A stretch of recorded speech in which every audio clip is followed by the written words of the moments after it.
This is the Free Heel Life Podcast, episode number 95. I'm your host, Josh Madsen, coming at you from the Free Heel Life shop in Salt Lake City, Utah.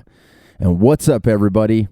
Good to be back this week, and it's always nice to be in the shop and starting to feel those winter vibes coming in little by little. And hopefully you're having a great week out there and enjoying your preparation time, getting stoked for the season, getting your season passes, or starting to scope out your backcountry areas and starting to think of some cold precipitation wherever you might be in the northern hemisphere. In the southern hemisphere, I guess you're winding down, so a little bit on the backwards of the stoke, I guess.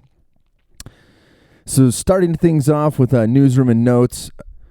Free Heel Life shop will be opening October 9th. So that'll be the first day of operations for the brick and mortar storefront in Salt Lake City. As always, the website is open 24/7, and we've started bringing some of the guys back online to make sure that they're answering emails a little bit quicker than in the summer, talking to folks on the phone, getting people geared up and answering their questions, and shipping things out. So it's cool to see the blood start flowing again. This will be year number 7 of the shop, and we couldn't be more excited to work another season and work with all of you out there.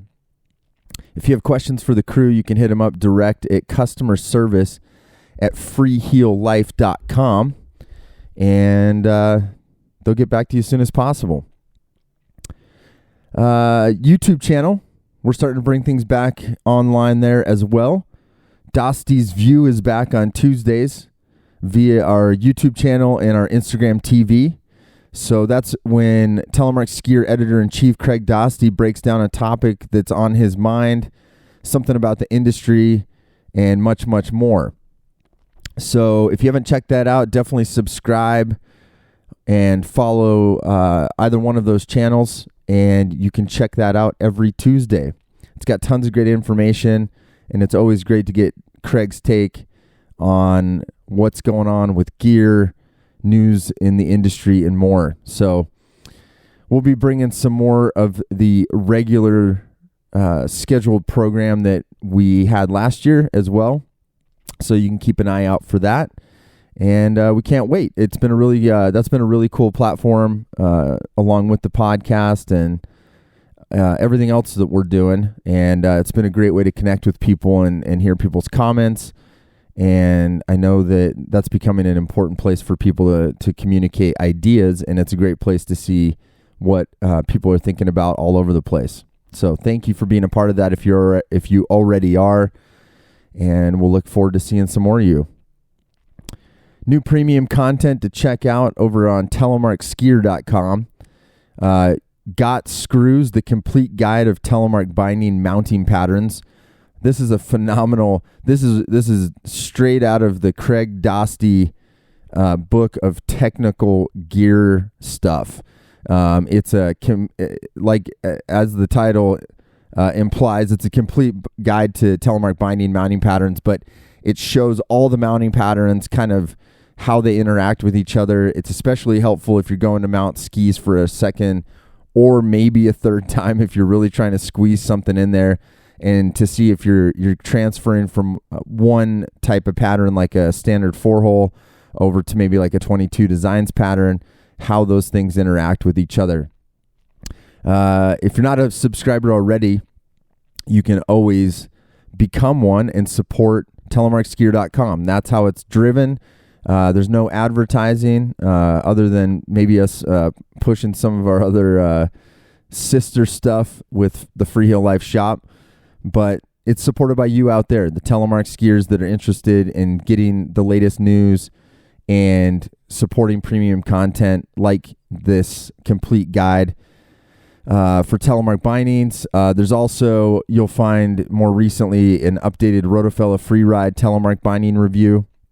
And we're putting out stuff every week along with free news, and you can get on our forum there as well. It's a great place to communicate with people and same thing. It's good to see the blood kind of get flowing again. We relaunched telemarkskier.com a few months back, and we've been working hard to kind of ramp up to this season, and we're really excited about it. It's fun to have that as part of the Freeheel Life Industries family and have it as a resource for people to read about equipment and get more news about the people that are supporting their local Telemark communities out there.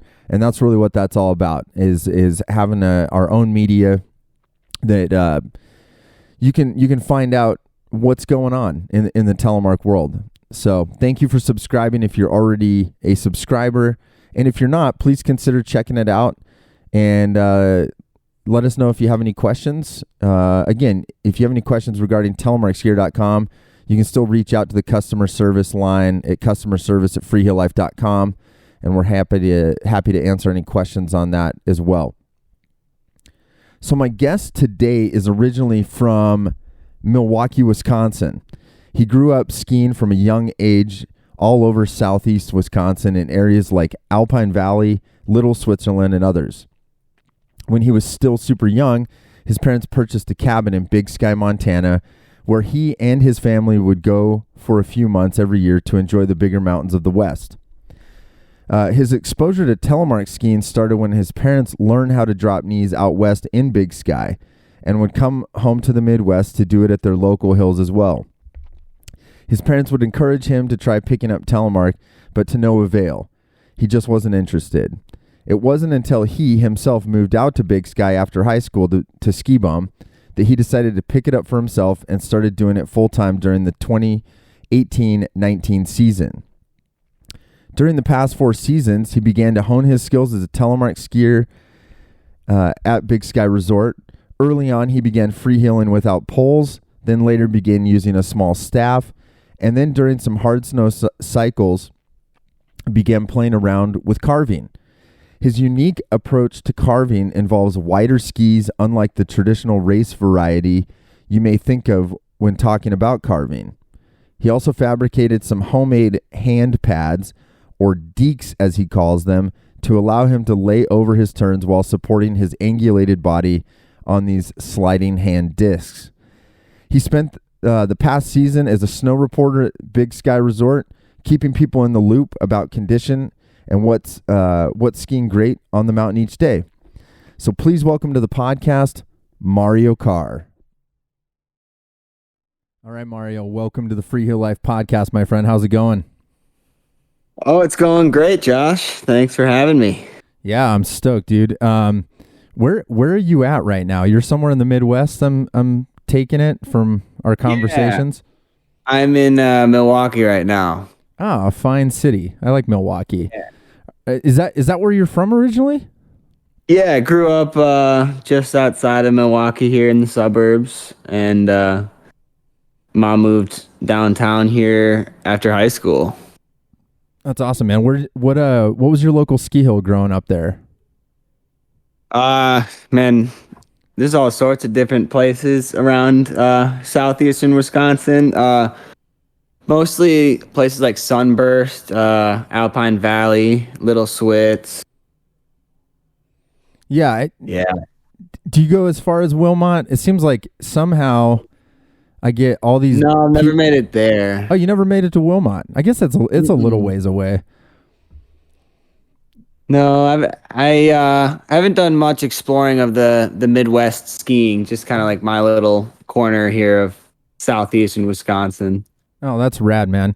I mean, so you grew up around Milwaukee. Like, did you, like I was just saying before we hopped on, like I think the coolest part about hopping on with people that I think we talked on the phone once, but yeah, just like maybe a couple times. That's it. But. Yeah, no, for sure. So it's like, I honestly, I didn't even know you were from the Midwest. So it's kind of cool to find out that you're from Wisconsin. Did you? Yeah. Did you grow up skiing? I guess let's start there. So, like, how did you grow up, like, skiing, outdoor stuff? Like, what's your background? So I learned how to ski basically before I could walk, or as I could walk. My mom had me on skis on our little local hill, where we'd go most of the weekends as a family. It's called Osblick Ski Hill, little private ski hill. And at 18 months, my mom had me on skis. And my favorite part of the experience was the chairlift. And so grew up skiing every weekend here in Wisconsin. And then right around when I was 5 or 6, my parents ended up buying a cabin out in Big Sky, where we would then go every winter to ski at least a couple weeks every year. And I moved out to Big Sky for the winters after high school back in 2016. So I've worked there the past 5 winters doing different jobs and just trying to ski as much as possible, really. That's awesome, man. So you've been going out there for 4 winters then? 2016 you said you started going out there? Well, I started working out there first time, I think it was winter of 2017.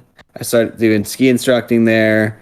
The next season I did lift ops. Next season I did a valet job. And then the last 2 years I've been doing the snow reporter position for Big Sky Resort. Oh, that's rad. So you've held a couple ski bum jobs. Have you kind of settled? Yeah. Have you settled into like is the snow reporting, is that the best gig so far? I guess Snow reporter is the best and my favorite so far. I get to combine my passions. In school growing up, I loved writing. People told me I was a good writer, and now I get to ski a bunch, and then also write about the skiing, write about the snow, and put together little hyped up reports for everybody. So yeah, it's great. Yeah, that's cool, man. What's a typical day? Like, you got to start pretty early, because if people, I guess I'm so old school. Like, I remember the days where you like called the snow report. I don't know. Yeah, so we do a snow phone like that too as well. But typical day starts about 5 a.m. Sometimes I just get up, get at it earlier if it's not snowing. But a lot of times, thing in Big Sky, it snows like that late morning hours from 3 a.m. to noon. So you got to be up, definitely keeping track of snow as it's adding up for people, because our morning report and everything goes out 6:15 a.m. Our daily email that gives just a little bit of a forecast for the day and a summary of how the mountain's skiing. And gives the morning starts around 5, and then updating websites, calling a few radio stations and all that until it's time to go skiing. And then from there, just get out there and try to collect some content, some footage for social media. Oh, that's cool. So the social media is kind of part of the snow report then. Like, you're not just like doing the morning thing, but you're actually like getting on snow and then reporting on how it's actually skiing. Exactly. And with Big Sky being such a large mountain, I don't know if you've skied there yourself. I have. It's got there's just so many different aspects, whether it's to Lone Mountain itself or Andesite Mountain with Ramcharger, from the base. You get a lot of 360 skiing, and so knowing the snow and where it's melting, where it's adding up from the wind, getting out there is really important for having an accurate report, right? Because if you're not skiing the mountain, how are you really going to know exactly how to hype it up? So getting out there and skiing and getting the footage is definitely one of the, it's very important to the job. Otherwise I wouldn't feel confident in my reports. Yeah, no, for sure. So here's a question: is are the measurements accurate? Right. So that's that's the big thing with Big Sky. I remember when I was younger, growing up. I think you can look it up too online. It's an article. I can't remember who wrote it, but it was called The Big Lie, and it was about the snow reporting at Big Sky. And I remember growing up as a kid, I remembered it would be like this. It always seemed like they under-reported the snow. Like it would seem they would report 3 inches, and we'd find snow that was deeper all day. And the thing with my reports is I really do try to keep them very accurate. And with our Snowtel, well, we have cameras and Snowtel stations around the mountain that give us, a visual representation of how much snow fell. But you also factor in wind speed and all that, and you could get 2 inches in one place and a foot in another if it's windy enough, and that happens all the time at a place like Big Sky. And so getting out there and skiing and talking to the locals that are out there every day, that's what helps me maintain the accuracy of my reports. And I'd say they're pretty accurate, and it's always got a positive twist to it too, of course, because it's it's trying to get you out there and get skiing. And this year I made it a goal of mine to ski every single day at Big Sky, and because I hadn't done that the past 5 years working there, and with the pandemic shutting down the season early the year before, this was the year to do it. So skiing every day definitely helped me to maintain those accurate reports. And you meet all sorts of people, right? You meet the locals that tell you like, hey man, like why are you giving out the good info on the snow? And then you meet the super happy tourists that just love to read a snow report. So it's a fun job for sure. Yeah, I was gonna say that's funny you brought that up, because I was thinking, especially with the social media component and like you're keeping an up to date, accurate report. I'm like, that could be like it's kind of a sword that cuts both ways, because like the locals are like, just underreport, man, like don't show these good spots. Right. And the nice thing is about Big Sky, there's typically a lot of good skiing, so I can say one place is good, and I know another place is good, and maybe I won't release that info, right? But there's always something good for me to say about the skiing, whether it be the quality of the groomers to the nice bumps. It's you can make skiing's always fun, right? So you might as well always put a little bit of a jazz to your snow report, and that's what I try to do. And I definitely think people enjoy it. And at the end of the day, the snow report is kind of just, it's a convenience. And you could just kind of check the forecast and see what the weather is. But it's good to hear the conditions from someone that you hope or would think is very familiar with that mountain. And that's what I try to make myself, is just very familiar with the conditions and the skiing all around. Yeah, that's rad, man. No, that's cool, and I think that is a really good service, and it seems like I said, it's so funny. I didn't actually know you were a snow reporter, and I think I don't even know the last time I checked. Like I usually am like, hey, I'm gonna go ski today, and I just go and I know where to go. Right.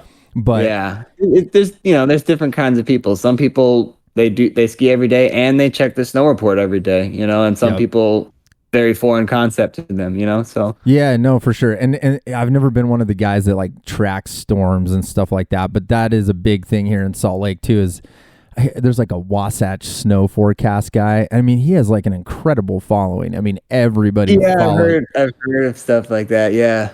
Yeah, no, it's pretty diehard. I mean, do you tend to sort of prep like day before, or like as storms are coming in? Are you kind of like incorporating like, the kind of hype up to the storm cycles and stuff as well?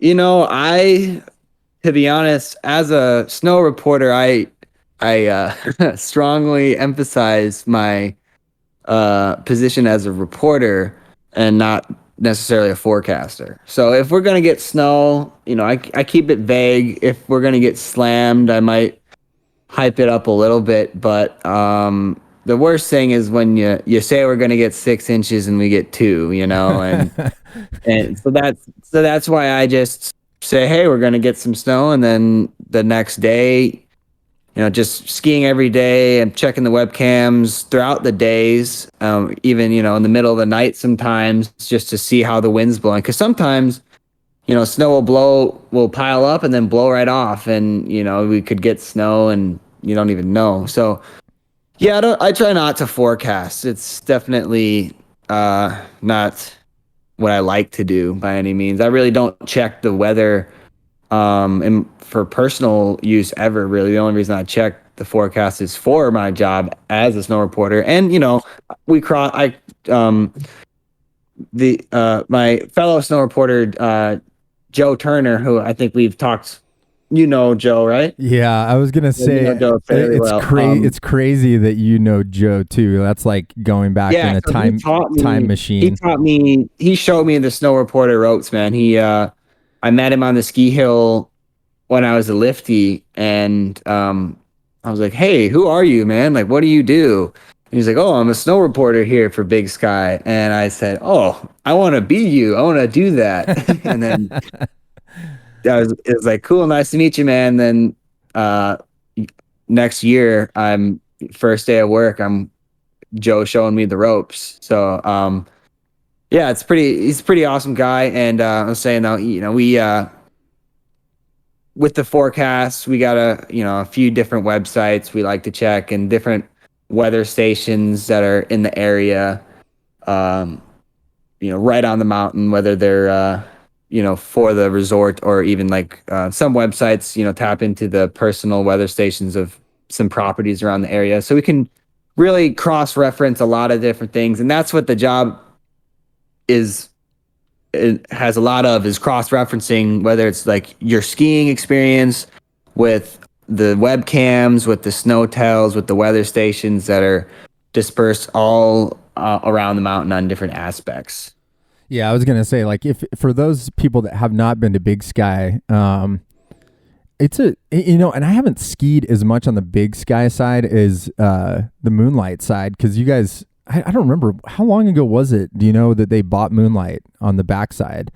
Do you remember? I can't even remember, to be honest. When I was a kid growing up, they were separate. I always skied at Big Sky. I had some family friends that would ski Moonlight, and it must have been somewhere around like after 2010. I can't remember, honestly, but it's been a while. It was even weird.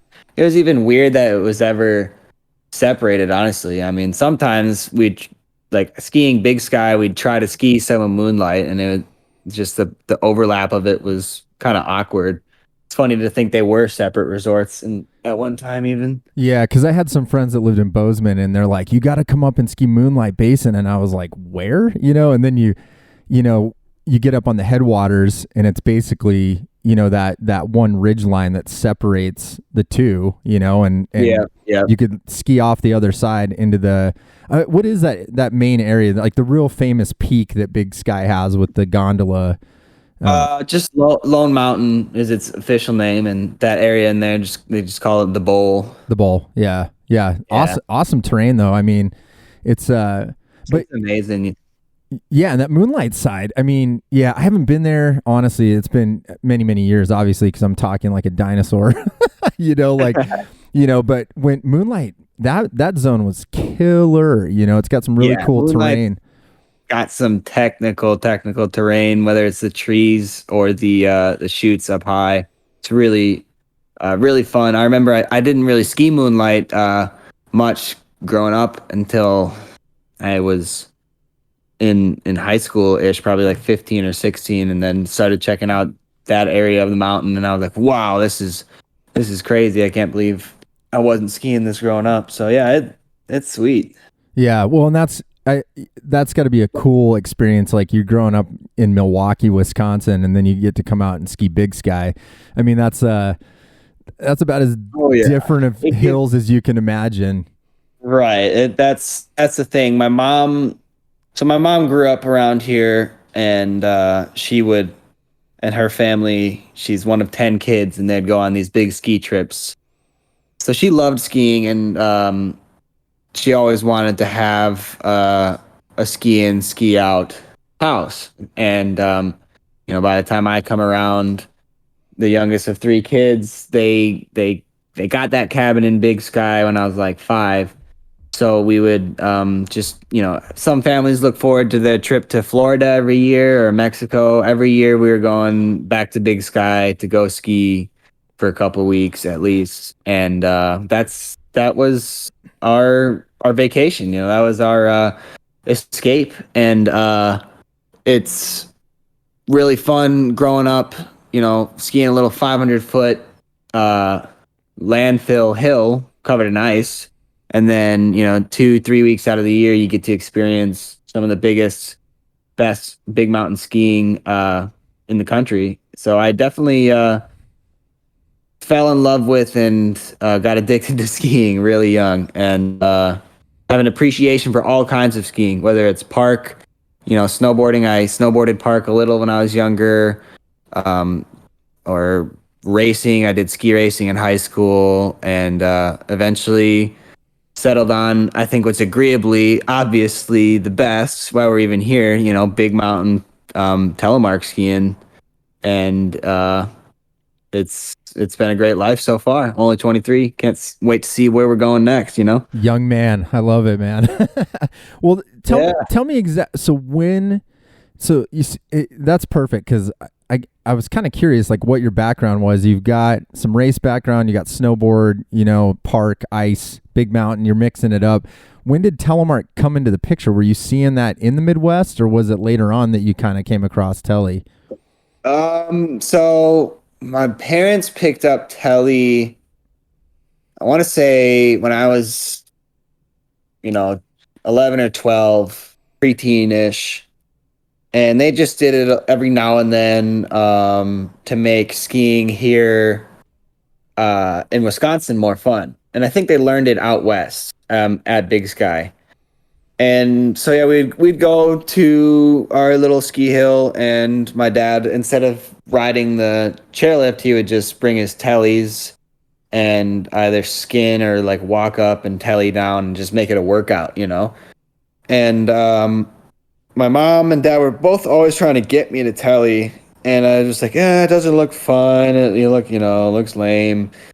It's for old people, blah, blah, blah. And I don't think I ended up trying it until I was about like 18. And the year that I was a lift operator, which was 2018, 2019, was the first season where I tellied basically every day, more than anything else. And that was the first year I really got boots, my own boots that fit well, and some skis. So, yeah, I didn't really pick it up until I was, 19 years old. I'm 23 now, so I've been doing it consistently the last 4 years, telling, and I honestly wish I would have started younger, but it's never too late for anyone to start, really. Yeah, that's a hard sell when the parents are doing it. You're like, I don't know, mom and dad are doing it. It's not super cool. So that's yeah. It's kind of. Go ahead. They do it to have fun with the kids, right? Because they're skiing with kids all the time, trying to make it more interesting and make it a workout. And I grew up doing sports, playing football, then switched to track in high school, eventually state record holder and state champion senior year of track. And, I had two options in life coming out of high school, and it was to go pursue track and my education in college, or basically go out west and ski. And I tried to do the skiing and the education, and we all know how that goes. I dropped out of college pretty soon. But, were you going to school in Bozeman, yeah. or? Yeah, I did some time down in Bozeman, Montana State University. Oh, that's funny.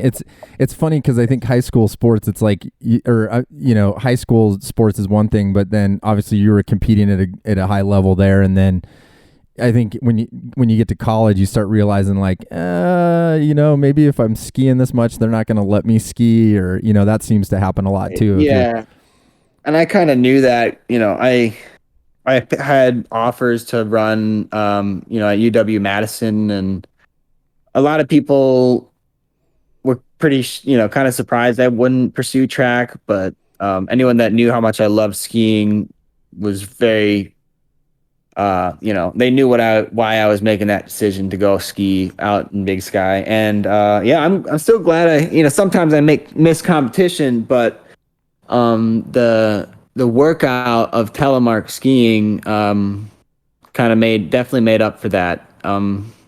It's a much more complete experience, I would say, than alpine skiing or snowboarding, in the sense that you can finish the day and feel like you got a real good workout, whereas some days, if you have a long day skiing or snowboarding, you just kind of feel worked. You kind of just feel like stiff or sore because it's not as anatomical as telemark skiing is. Yeah, that's an interesting take. It's cool that you've got such a history with sports and just athletics in general. And I feel like you hear that a lot. I mean, you kind of cover the spectrum of like, your parents doing it. There's kind of workout aspect. There's like the Midwest aspect, which I always talk a lot about. I mean, it's a way to make a 300 vert, 400 vert hill feel a lot harder, if you're learning how to telly. And for sure. Yeah. And then, you go, like you said, you go out and ski a big mountain all day, that's a whole nother, that's a whole nother cup of tea. So, yeah, exactly. So were you so going back to Joe Turner, for those people, I need to get him on the podcast, because he's one of those. Yeah, he'd probably be a great podcast guest. Oh, for sure. And for those people that don't know Joe Turner, he's part of that era of like early 2000s telemark, big mountain guys, powder skiing, hucking cliffs. I'm pretty sure he was in Unparalleled movies along with Tough Guy. He's just kind of like, he's like one of those Montana guys, he also he also like trains horses, if I'm not mistaken. Is that yeah right? He's a Montana man to his roots. Yeah, he's like a real cowboy telemark skier, if there was one. Yeah. So were you? It sounds like you were already telemark skiing. Like when you met him in the lift line with the snow reporting thing, were you already telemarking? Yeah, I think I was telling at that point. Yeah, I was out there with my buddy Kyle. I think we were wearing just like our funny outfits, telling around with no poles, or maybe a stick. I don't know. That's awesome. Yeah, that's awesome. So okay, so you start telemarking like 4 years ago, and I mean, how you basically got on my radar is, you put up this Instagram account, Big Sky Telemark, for those who haven't checked it out. And that was part of the reason I was so intrigued when I first saw you on your Instagram account, is, you were doing more, maybe some of the first stuff was like, the no pole. You were like tagging some photos or something. And I was like, oh, cool. There's like this new crop of kids up in Big Sky. And, Montana's traditionally always had like a pretty good crew, like Joe. There's always been kind of a Bozeman crew. There was Moonlight. There's always kind of, Bridgers obviously had a lot of telemark skiers as well. But I think the thing that always caught me right off the bat was you were doing all these like carving techniques and stuff, and like when did that whole thing kind of start with you, and how did, I guess, what led you to that? I know you got like a race background, but I wouldn't say, looking at you on Instagram, I wouldn't have, it makes sense now that you're telling me, but I wasn't like looking at photos or videos of you and going, oh yeah, this guy's a racer, because for sure. Yeah, I only raced my senior year of high school, actually, so I didn't do much racing. My experience with Telly really from the beginning was that it's like nothing else. And my, I was trying to learn how to do it, and it just seemed like schmeary and boring. And I was getting frustrated with it. And my mom told me, Mario, it's supposed to feel like you're riding a boat or like you're in a canoe going down the hill. And I was like, okay, whatever. Sure, Mom. And then that night, I went to bed and I had a dream I was in like a canoe or a kayak and with an oar or a paddle in my hand. I was skiing down the hill or sliding down the hill in a canoe, like turning in this big boat. And I had that feeling in the dream, right, of kind of being in a boat, and I felt it in the dream. It was really weird. I kind of dreamt it before I did it, and then I went out and tried Telly again that day, and I just started getting lower and turning just how I wanted to. It just felt right, and from the beginning, I would just push it as hard as I could, because you gotta put yourself in my mind a little bit, right? I would ski 500-foot hill every weekend, snowboarding or alpining, and I never liked rails, so I would just like go really fast and get big air. It's really my thing. And I had switched to alpining out west, and I loved it. I was flying by, going everywhere, but it's just kind of like jarring, and you don't stand out as much. And I love being a crowd pleaser, trying to be a performer. And so I would just start tellying lower and lower and going faster and faster and just attacking hills that were difficult on my alpines. I just started attacking it on tellies, trying to keep it as low and smooth as possible. And I fell in love with the workout almost immediately. And eventually you just throw away the poles, you grab a bamboo stick. Some people call it a lurk. I like to just call it a stick. And every telly skier kind of goes through their own progression of how far can you push the turn. And eventually I ended up going backwards and doing some cool stuff that a lot of people have told me they've never seen before, and they think it's really impressive. And I just think if more and more people really attacked telemark like snowboarding or alpining is attacked, we'd see even more cool, because as an athlete, right, I can see the potential of other athletes doing what I do. And there's definitely a future of telemark, right? That was my big motivator, because you hear a lot, nobody cares you telemark, or telemark's dead, and then you just think to yourself, well, this person probably definitely hasn't tried it like I have. They haven't really given it a solid chance and realized how fun it can be.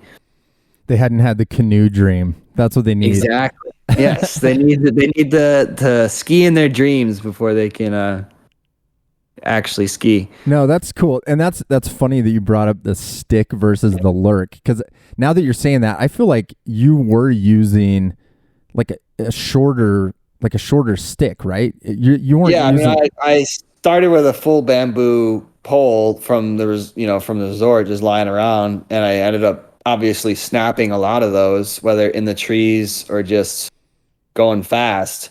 And then I ended up with one that was probably about like, I don't know, 3.5, 4 feet long, kind of just like a little wider than shoulder, just getting your hands out in front of you and just using it like an emergency brake and just slamming the end of that stick into the ground and pivoting around it. And I'd get these super fun reverts that I still haven't really seen videos. I've seen similar videos, I guess. I still don't know if I see anyone doing it quite like I do, just going full speed into a backwards telly turn. But I loved the sort of choose your own adventure style of telemark. It really, at the end of the day, doesn't matter what you look like.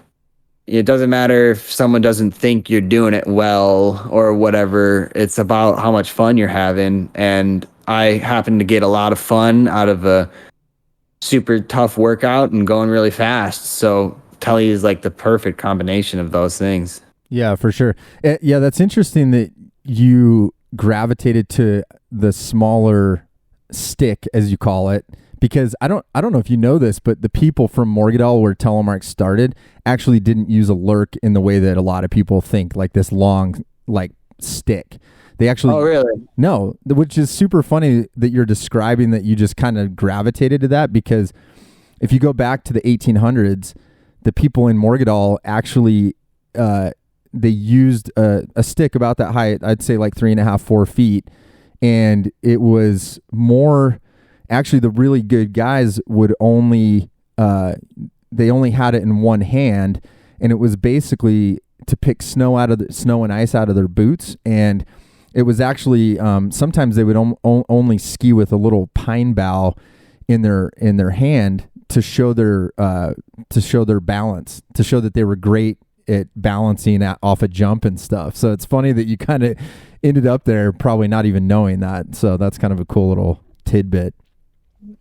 Yeah, that is sweet. Yeah. And then eventually I would throw away the stick and just be dragging my hands, and my gloves got so shredded, and I just was thinking of ways to go faster. So eventually this year I just taped some ultimate frisbee discs, or not ultimate frisbee, sorry, disc golf discs to my hands, and that's where the cool pictures and skiing I got this year came from. Okay, that was my next question. Is I thought that's what you were using was disc golf. You know, if people don't know what disc golf discs look like, it's like a kind of like a thin frisbee of sorts. I guess I'm sure the disc golf people are going to be like a plate. Looks like a plastic plate, really. Yeah, and you modify these to be on your hands, and it honestly, the first time I saw a picture or video of you doing that, I was like, no way. I was like, what it reminded me of is like longboard skateboarders kind of have those pads on their palms. Right. Yep. Exactly. And I had done that a couple times as a kid growing up, so that's where I got the idea. Okay. Yeah. I was kind of curious, like if that was kind of the motivation, if you had like background doing that or something, because it's it basically lets you angulate further over and kind of have a surface that's sort of like it's not really holding you up, but it's allowing you to angulate like way beyond what you could do with poles, and right. And it's sliding. I mean, that's like the perfect. That's what was cool about seeing you. I was like, no way, this guy's got this palm pad that's kind of frictionless in a sense. But it's allowing you to literally lay over. And I'll make sure I link to your Instagram, because I want people to check this out. I mean, it's a really unique way of carving around the mountain, and that was like I mentioned I had talked about kind of this carving thing in some of the trends that I thought were kind of emerging. And to be honest with you, I haven't seen anybody take on what you're doing with the palm. I don't even know if I'm using. You're the one who gets to make up the terminology, my friend, because I don't know if anybody else has done it. I call them the discs. If I were to go any route with it and make one my own, I'd call it a deek. Like like how they say in hockey, like deek is a term. It's like another word for juke. I don't know. Oh, okay. Interesting. But I call them the deeks. Yeah, that's just trademark right there. The deek. Yeah, right.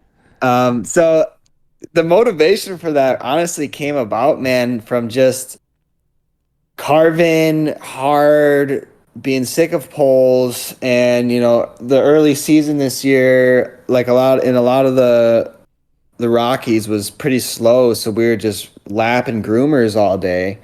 And when I and lapping a groomer all day on a big mountain, it just kind of takes me back to every weekend growing up here in Wisconsin. I'm I'm very comfortable lapping the same hill over and over again and just trying to make the most out of it in whatever way.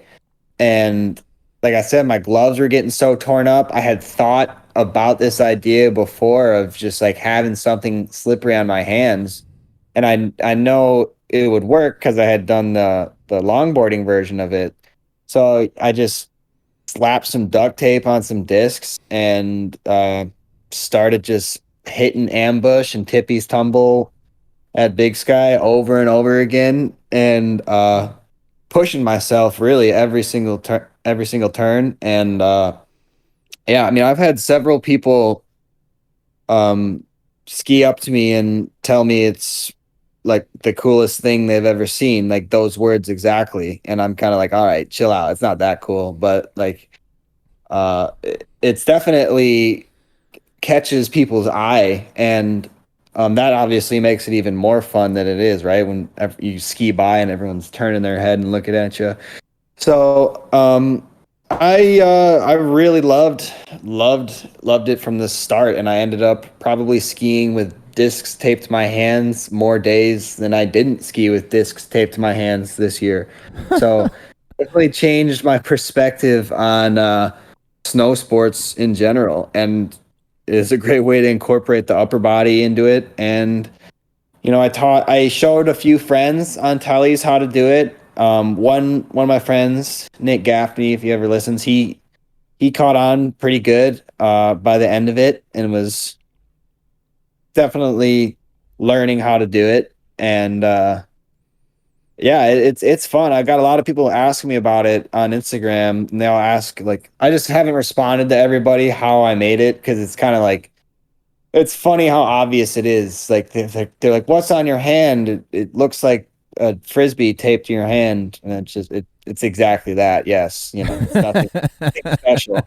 You're like, it's a deek. It's a deek, man. You can buy. You're like, I can make them for $100 a pair for you or something. Yeah, I'll just buy disc golf discs, sign them, and then flip it for like $100. Oh, that's funny. Well, here's my next question, because what the other thing it kind of caught me off guard. So I see you putting the discs on your hand, and you are fully laid out on these turns. And the first thing that I'm looking at is your ski setup, which is not what I would have expected, because I'm thinking, all right, this, Mario's laying it out, and I'm thinking, okay, he's going to have like race stock skis on, narrow underfoot and stiff. Right. Yeah, no. And this, like, tell me a little bit about that, because I think you're on a local brand of skis, right? Yeah. So this year I was riding mostly Primal Skis. They're a company out of Bozeman. You can look them up on Instagram or online, just primalskis.com.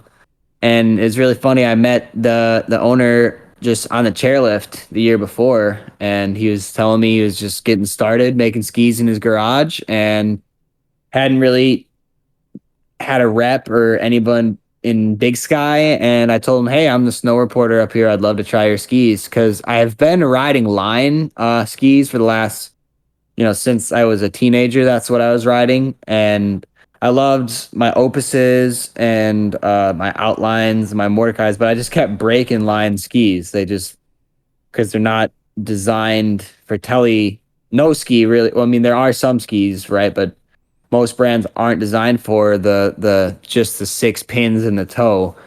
So I made sure to mention that to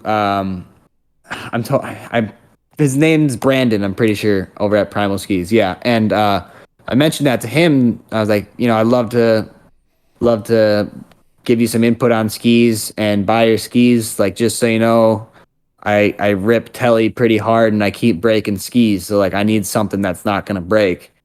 And he was like, oh, for sure, I got you. And, if anything happens, he's down to fix it. But the skis I got this year lasted longer than the pairs of skis I bought from Line the last 2 years. And they're still in great condition. And when I ski, I like to just have, basically, I'm kind of like just like a one ski kind of guy.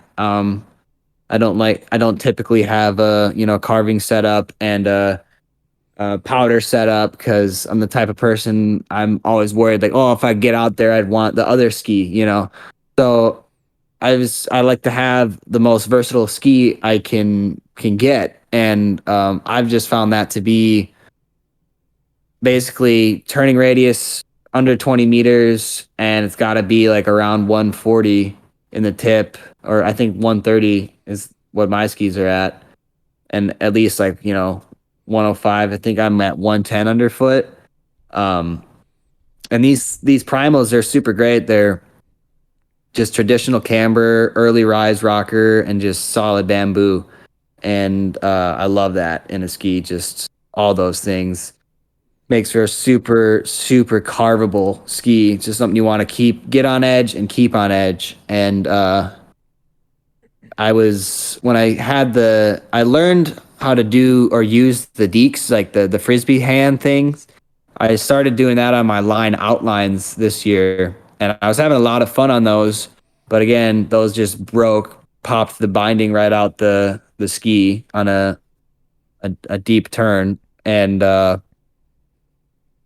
when I switched to the primals, I was just blown away. Like they it's nothing. There's nothing like shaking the hand of the hand that made your ski, and just I can tell it's a super quality ski, and it's just so nice that I know is made in a garage, just like right down the road, and I know the guy, and he's always asking input and feedback on it. So it's definitely a lot of fun. Yeah, that's cool. Okay, and you hit it. Like I was thinking you were somewhere between like 110 underfoot to 120, and that's what was interesting to me is there's I hadn't really thought about it till I saw you skiing, because like I said, I'm thinking, okay, you're gonna have like a stiff like 90 underfoot max kind of ski to lay out what you were doing. But what's crazy is you could see in these photos, like you're laid out in such a way that 110 underfoot, for those listening, and this is why you need to go watch the videos, is you've got 110 millimeters underfoot, and you're laying it out so far that it's actually keeping your boot off the ground. So you're not you're not booting out, but you're using a wide platform in a really aggressive way to like tip over without your boot hitting the snow, which if you're on a narrower ski, you'd have to lift the binding up like a racer would, but exactly. But that's what it makes a lot of sense that you came from skiing on line skis. I think, some of those early photos I was seeing, you kind of had like that Eric Pollard vibe, of course, like the no pole thing, but like you said, you would like revert and go switch, and then you would like go back and you're going super hard, and then you're laying it out. I mean, it was like way more playful than like a racer, it wasn't like you were like a hard boot snowboarder on like a stiff asymmetric snowboard or ski, where you're like carving that way. I think that's what's so interesting about hearing you describe it. It's like you said, you're rocking one ski that you can go do everything on, but when it comes to carving, like that's the part that's the most interesting to me, man, is just like your setup is so different than what I was expecting. I don't know what I was expecting to see, honestly, myself, like, I've used over the years. At one point I think I broke a pair of skis, and then I had these old I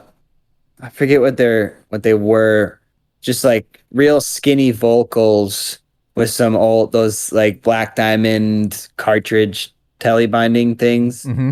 So I've tallied on a skinny ski before, and those were really fun. They were just some old beaters. Ended up probably breaking those, before I ended up on the setup I have now. But I definitely noticed a lot of toe drag on on a thinner ski, especially if you're rocking 75 mil, binding. So I didn't even really think about the fact that, I don't even know if you can do the kind of carves that I do on a thinner ski, because your boots and especially that outer toe on that back foot will start to drag a lot if Yeah. your ski's not keeping you up. Yeah, because I But think yeah, in terms of like bindings and boots, everyone's always asking if I use NTN. I've tried NTN. I don't like it. I'd much rather just have traditional. So I just rock 22 design axles with Scarpa T1s. Yep. That's what I was curious about. So, yeah, and I'm do you go stock spring on the axles? Or you? Well, I used the stocks until I felt that they were flexed out or whatever, and then I got the replacements, and like I really didn't notice much of a difference. So you put stiffies on there, and then like what position do you go on your axles? 1, 2, or 3? Do you know? As the tightest one. Whatever Okay. makes them the tightest. Yeah, that's 3. Okay. Yeah. Yeah, I was kind of curious about that because it definitely has a different stylistic feel, and like it's interesting to watch like what you're doing with the carving stuff. And I mean, you can, like you said, you've tried NTN, it sounds like, but it's just like not. I can understand, like just looking at the pictures and video, I'm like, oh, okay, that makes sense, like why you would gravitate to an axle, maybe just from like the flexing of it. It just seems like it would work better for what you're doing. Right. And I'm definitely maxing out all of my equipment. That's what it feels like, is because I got this year's Scarpa T1, real happy with it.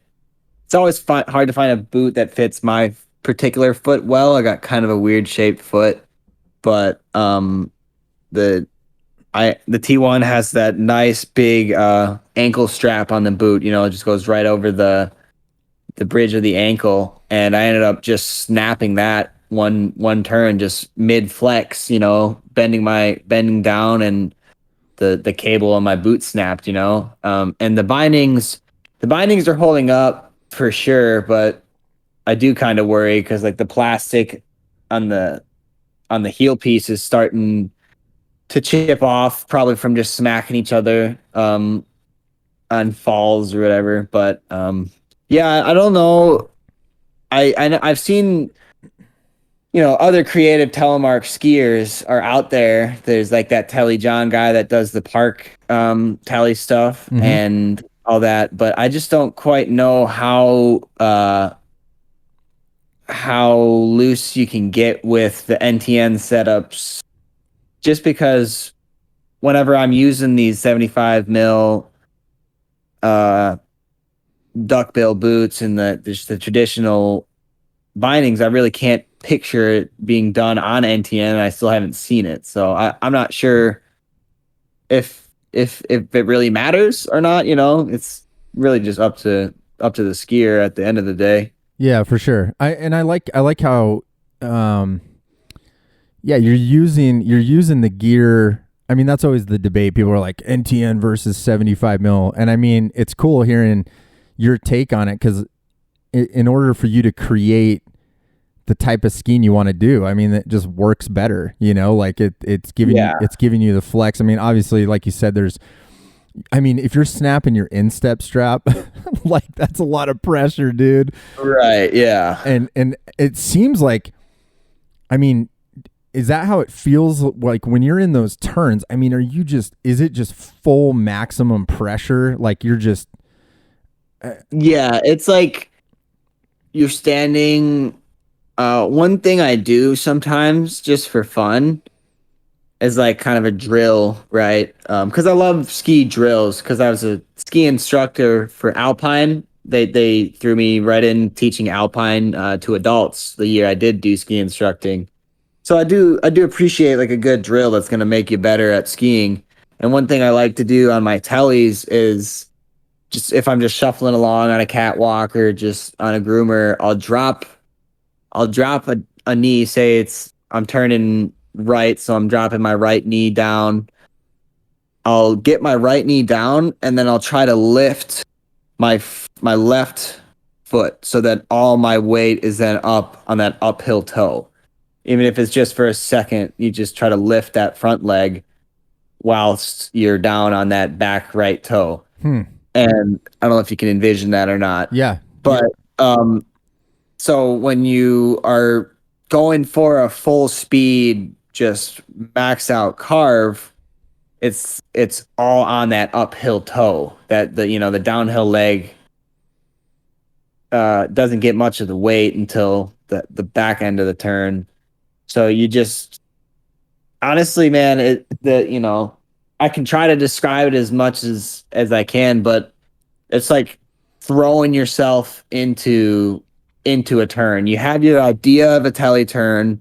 Anyone that knows how to telemark, everyone's got their own style, and that's what's cool about it, right? So I just started going into it thinking, all right, I'm trying to get as laid over while going as fast as possible. Like repeat, both sides, go. Like that's what I came to this year on the groomers, because there was a lot of groomer skiing. And man, I had so much fun, like so much fun. I never thought I would have skied groomers as much as I did this year. And it was a great year to do it because it ended up being, it was a good snow year in the end, but there was just a lot of groomer skiing this year. Yeah. Wow, that's rad, man. Well, so one question I have for you is like, I mean, you're only 23, you've only been telemarking 4 years, and you're dipping into all this, I don't want to call it weird stuff. It's just, you're looking at it differently. And I think that's what's cool is, like you said, everyone can kind of create what they want with telemark. That's something I've always liked over, I'm heading into like the 30-year mark of doing this. So I love seeing young people just dive in and like make it into what you want. And I'm just curious, like what, as someone who's fairly new to it, but you're also kind of pushing into some new realms that, like you said, people, they think telemark's just one thing. Like where do you, like you said, like what do you think telemark skiing can be? And especially with younger people. I think there is really unlimited potential, and the illustrations I bring up, I think of someone like Henrik Harlow, for example. I feel like if you threw Henrik Harlow on some tellies and just threw him with some passionate telly skiers for an afternoon, like he would end up discovering something probably cooler than I've discovered, which is just taping frisbees to my hands. You know what I mean? So just the potential for, tellying in the air and grabs and stuff like that, bending back the binding, or just even the carves, all of that. I think it really just matters who's on the telly skis and like, who's the artists behind the canvas. And there's so much potential. It's unbelievable. And I just try to live it out as, try to be that living evidence. And whenever I see, part of skiing, like I mentioned before, it's like a kind of an ego thing, right? You go around the mountain and you see other people and you try to fly by them, or you try to ski, they ski off the cliff, you go right after them, you try to ski it even bigger, and I just always have had that mentality. Now I try to do that on telemark, and I happen to have disc taped to my hands too. So it just is all about the drive, that anybody has. And the reason people don't, get into telemark, like we talked earlier, it's like they definitely just haven't given it a full chance. Because if you really, had that skiing canoe dream and you felt like what we're all feeling, you'd want to do it too. But you just got to give it a chance. Yeah, I guess we all need to dream canoes and listen to more Wu-Tang and see what happens. I guess so, yeah. No, that's cool, man. I love that. And are you seeing people? It sounds like you said, it's kind of fun, like when you're cruising past people and then people are coming up like, what are you doing? I've never seen that, like, what do you think's holding people back from getting into it? I mean, there's not a lot of equipment up your way, Right. And do you think that's kind of a hindrance for people being able to actually see it, get stoked, and then there's kind of a dead end, like they don't even know where to get it? Right. It's, it is kind of a weird conundrum because it's all right. Skiing itself is already such an investment. Getting into alpine skiing or snowboarding, and then you don't even know what telemark is, and then you get out onto a mountain and you see somebody fly by you looking like he's crab walking down the mountain, and you're thinking, oh, that looks cool. But it's just a whole nother barrier to entry, though. Like they just bought their alpine gear. What now? They're gonna go buy some used telly setup and hope that they like that. It's an interesting thing because most people don't. No one really starts telemarking these days. I mean, I'm sure there's obviously some rare exceptions, but by the time people are already out on the mountain and skiing, they've already spent so much money and time and skills trying to learn how to do what they're doing that learning how to telemark is a whole nother endeavor that honestly, I am in my position where I picked it up just, my whole life, just honestly by the grace of God, like I had no say that I would be learning how to ski at 18 months old, but my mom threw me on skis, and I've just had the opportunity to ski a lot and push the carve to the limit. And, that's my passion. I try to share it with as many people as possible. And telemark makes it really interesting because, while you're doing it, how fun it is and how different it is from any other kind of skiing. And, it makes me think I was skiing one day with my discs on my hands, just lapping my run, just getting a good workout, trying to carve hard. And this older guy flies by me on tellies and he's ripping, man. He's like super low, going super fast. And it looks like he's dragging his hands too. So I'm like, oh, I got to catch this guy. And I ended up flying down, meet up with him at the bottom, and he's got poles, like long racer poles with hand guards that are kind of like sliders. They're kind of like rectangular. So I was like, oh, he's sliding his hands too. Like somebody did think of this before. Somebody's thought of tellying and sliding with your hands on the ground, and they even made poles for it too. But I hadn't seen it. I hadn't seen anybody doing skiing like I have until now. So it's just all about opportunity and giving it a chance. And telemark, if you give it a chance, it's not going to let you down. It's going to be a lot of fun. Yeah, no, I love that, man. Well, I know, I think the coolest thing is like, with Instagram and YouTube and people just putting videos out. I know you did a season edit this year. It seems like that's a really good way, for people. It sounds like people are reaching out to you, I'm sure, because they're probably like, what the hell is going on here, and asking questions. Yeah. I mean, is that kind of your plan, moving forward, is just like, you're out having fun and it seems like you got a good little crew, people to shoot photos and video too. So, I mean, is that kind of what you're hoping to do going into this season? Yeah, going into the next season, it's just going to be another day in the office, getting out there. I don't know if I'll do the ski every single day goal again. It definitely is, 144 days straight, even if you are just skiing at your home mountain right outside your door. It's a commitment to put those boots on and off every day, But just going into this next season, honestly, just go out, have fun. If I can capture it. And that's the funny thing about social media and all this, right? Is I've been skiing, whether alone or with friends even, and you do something, you hit a line, you hit a carve, catch a certain bit of air, and all the best stuff is on camera. It's like, you just had the most fun of the day right there and you weren't filming. And, it can kind of get to you. I definitely don't ever want that to get to me. And I just always want to remain focused on, I'm already so blessed and fortunate to be doing what I'm doing now. If pursuing skiing as a career more so than it is already, that's just going to have to, the stars are just going to have to align and it's just going to have to work out. But, I love linking up with people out on the hill and taking pics. My buddy John Stone is probably the guy that took most of the pictures you're talking about.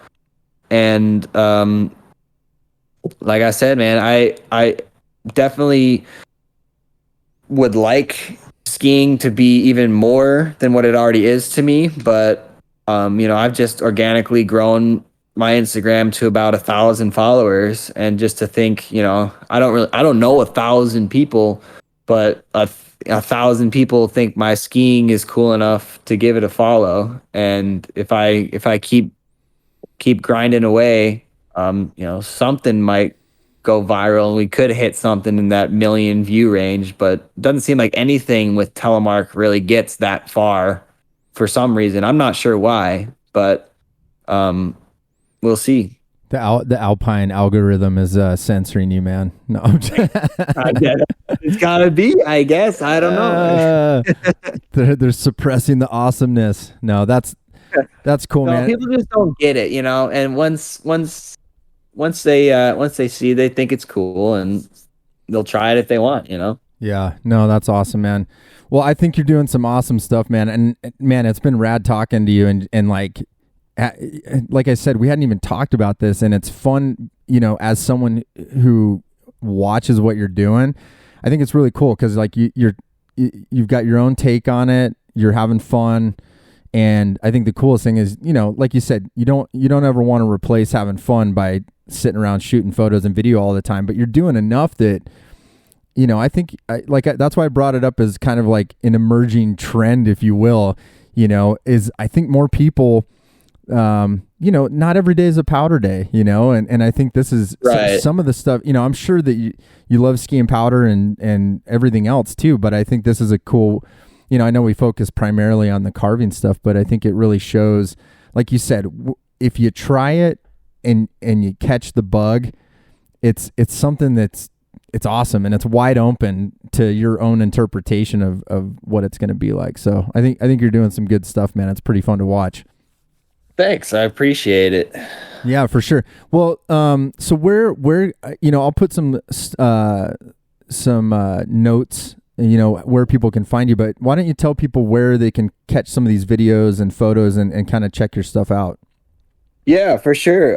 If you want to see all this cool carving and just sort of also a bit of just my personal life, it's Big Sky Telemark on Instagram and YouTube, no spaces, just Big Sky Telemark. And moving forward this year, I've always wanted to just keep producing more and more content, more videos, whether it's like vlogs or any of that kind of stuff. So, and feel free if you want to see something or message me, shoot out. I'll try to get back to you. But Big Sky Telemark on Instagram and YouTube, and we'll be back up and running Thanksgiving Day when Big Sky opens up. We should be cranking out footage all winter long. I love that, man. Well, thanks for being on, man. I'm glad we got to catch up, and I'll definitely I'll be looking forward to Thanksgiving Day and seeing what you're putting out this year. And keep doing it, man. It's awesome. I love having younger people on because it's cool to just hear your little journey and kind of where you came from. And I think it's sometimes I just talk to the old dudes, and like I said, I can be a dinosaur. So it's good to just hear your level of stoke and what you're coming up with, man. And I think that's what Telemark's always been about. And just keep on doing what you're doing, man. I love it. I can't express enough how cool it is to see a new generation kind of taking, their own take on, like you said, the artist side of it, and kind of making something new out of something really old. For sure, man. Well, I really appreciate it. And it definitely, it does humble me a bit. I do realize I am only 23, and I've worked with and just been friends with some really badass older telly guys a lot over the years. And it's neat. I never would have thought that I'd be on a podcast about tele skiing, 4 years ago. So it's definitely fun, and I'm excited to see where the skiing takes us moving forward. I love that, man. Well, I'll be hitting you up, I'm sure, at some point to a personalized video about how to make my own deeks. Yes, for sure. I do. I am a bit of a duct tape wizard. I must say it's easy, but you got to know how to use your duct tape. I love that, man. That's your next YouTube how-to video is how to make a deek. Perfect. I love it, man. All right, man. Well, have a great season, and next time I'm sure we'll have you on again, man, and definitely stay in touch and keep us in the loop with what you're up to. For sure. I really appreciate it, Josh. All right. Great talking to you. You too, brother. Talk to you soon. Take it easy. Peace. All right. Awesome talking to Mario and just getting a feel for that young blood out there. I love just finding out new things. And I think this story was so interesting to me, to just the wonderful worldwide internet really gives me a chance to kind of look out there and see what's going on. And, kind of there's always something interesting going on in every little zone. There's people doing stuff that make Telemark interesting, whether it's stuff on the snow like Mario or events that people are putting together. I just love that uniqueness about it. And I think the story I love most about talking to Mario is just this idea of creativity. And it's incredibly important to always look at that next generation and see what their minds are coming up with. And Telemark's one of those great things where it really does allow so much individuality in terms of people sort of taking the basics and then tweaking them. And that's why I was so fascinated when I saw what Mario was doing with his deeks and, sliding on the snow in that way, especially the way he's doing it. Cause it's, I think a lot of Telemark skiers like putting the hand down and kind of getting that surfy vibe going, but this is like next level. So I think it's really cool that, the oldest turn on snow, from the mid 1800s, there's still people picking it up and kind of putting their own spin on it. And I think that's something that's super important to just keep it fun and keep it exciting and just kind of keep the brain working about what's possible on Telemark gear. And that's what's fun about sliding on snow, dropping knees.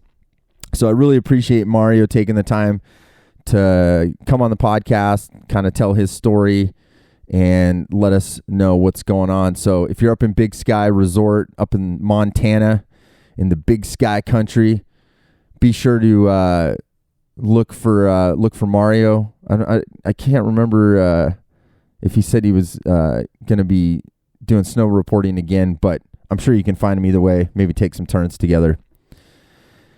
So on that note, really want you guys staying in touch with us across the board with all the stuff that we got going on. So please sign up for our mailing list.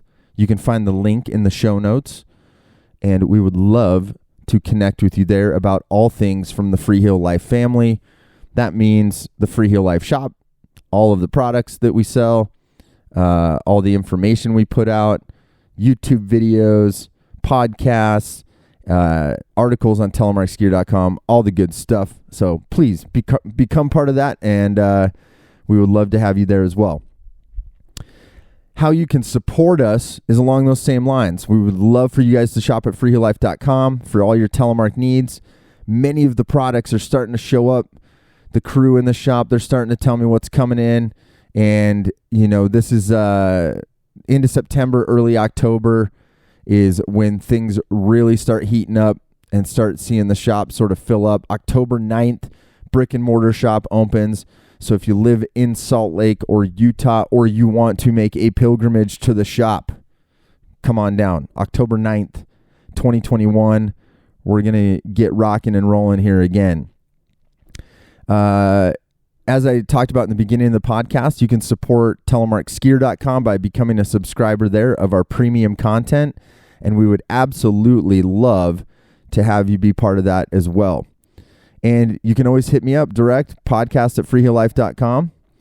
And I always love doing these. I know I say that every week, but it's hard not to love talking about Telemark and meeting cool people like Mario and every other person I've ever talked to on this podcast or topics we've covered. I'm just digging it. And we're nearing the 100 episode mark. So if you're one of the diehards that's been listening since the beginning, thank you so much. If you're picking it up in the middle or this is your first episode, welcome. And thanks for being part of our Free Heel Life community. And thanks for your stoke out there. So I'll be back next Monday with another episode. And until then, my friends, spread Telemark always. Peace out.